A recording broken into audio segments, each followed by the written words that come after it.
اعوذ بالله من الشیطان الرجیم. بسم الله الرحمن الرحیم.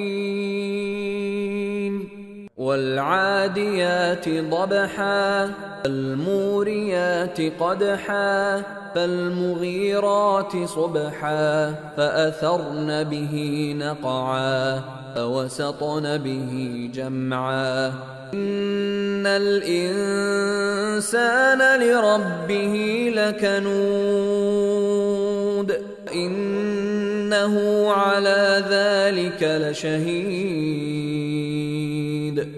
به نام خداوند بخشنده بخشایشگر.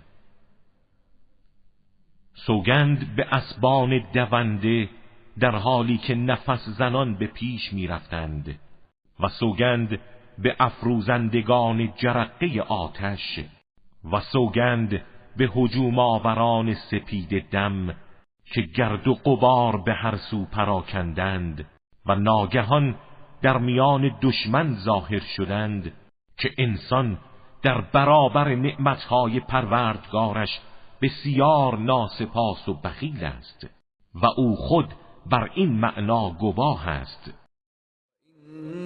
إنه لحب الخير لشديد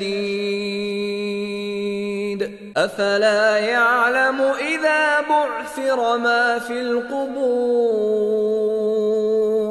وحصل ما في الصدور